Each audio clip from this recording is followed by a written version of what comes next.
Hello and welcome to today's video guide for Marvel Contest of Champions. Today we're going to cover an important, if not the most important, alliance quest out there, or I should say alliance event out there, and that is the 7-day event Summoner Advancement. So what is the Summoner Advancement? So Summoner Advancement is basically the way that as the collective alliance progresses their roster. So that's growing, opening crystals, leveling your characters, duplicating your champions and ranking them up. As you do that within a 7-day period, you basically accumulate points. And then based off of the number of points you get really nice rewards. And this is why it's really kind of one of the key events from an alliance events perspective. So taking a look at the awards, so you can see the alliance rank one.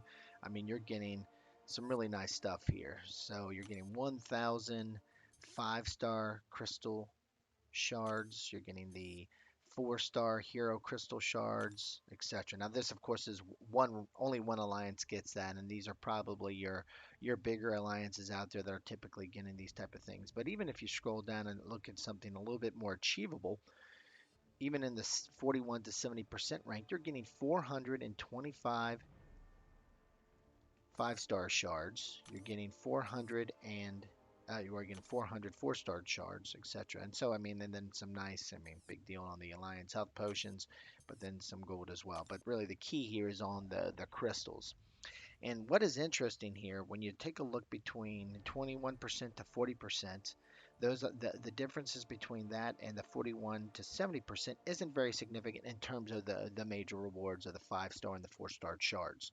Sure, you get a little bit better of a Alliance Team Health Potion, but again, that's not a significant jump. And the gold is exactly the same. So, but as you can see, between 41 to 70 and 21 to 40, there's not a significant difference. Where you will see a significant difference is between the 41 and 70, 71 and 100 between the 5-star shards. Not a big difference in the 4-star shards, but there's plenty of places where you can farm 4-star shards elsewhere within the game.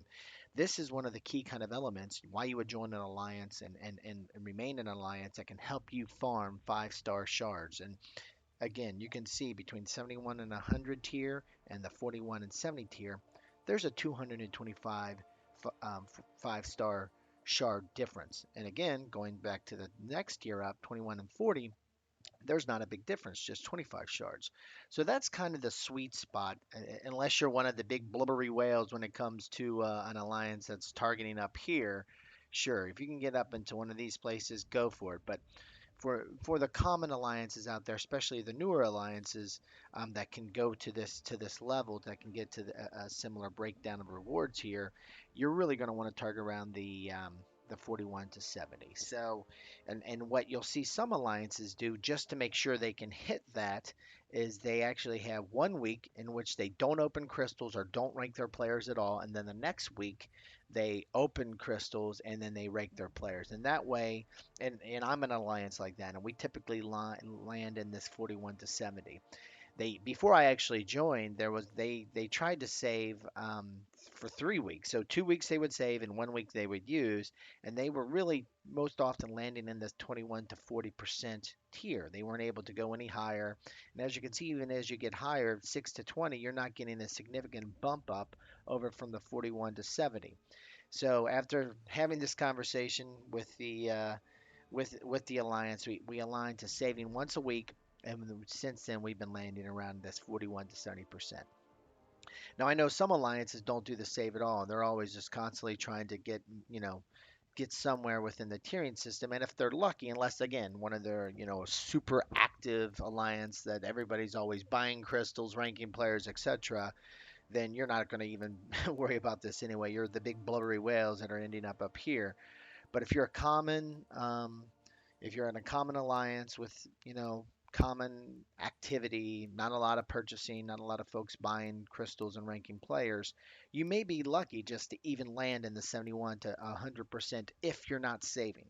So I think for a common alliance, a newer alliance, probably somewhere ranking top 2,000 to 500, you probably want to, do the save technique, save 1 week, and then open the next week, and you're every other week, then you'll constantly land in this 41 to 70% tier. I know those folks saying, well, look, if I'm lucky to get the 71 and 100 every week, I'm getting 400, plus I'm getting the bonus of the additional four-star shards.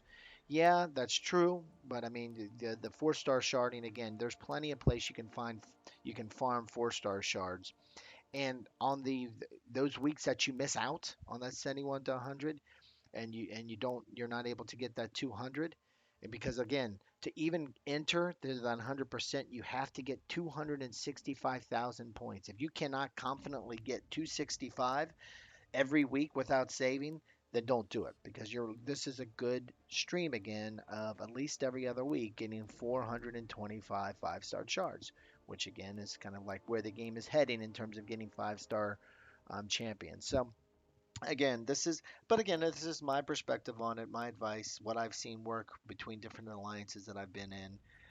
And the side benefit is for weeks where you do open, especially those first couple days, it's like Christmas all year, right? Kind of thing, where you've got 30, 40 premium hero crystals to open. You got a number of three-star crystals to open. You got a couple four stars to open. I mean, it's really fun those first couple days when you've got all these crystals that you've been saving that you finally get to open. So, and then you can rank up your players when you get all the ISO out of the duped premium hero crystals, etc. So, it does the side benefit of the save and open strategy really is that week where you are opening, you have a ton of opening going on. So if you have a little patience, can hold things up, start storing crystals, and holding back on the ranking, then it really makes it worth it that week where you're open, because it's a lot of fun that week when you're opening crystals. So anyway, that's my perspective on probably one of the most important, if not the most important alliance event of Summoner Advancement. Would love to hear your perspective. If you have any thoughts, questions, comments, feel free to leave those in the comments section. If you like this video, please like and consider the subscription. Would appreciate that. And other than that, have a great day. Thank you very much.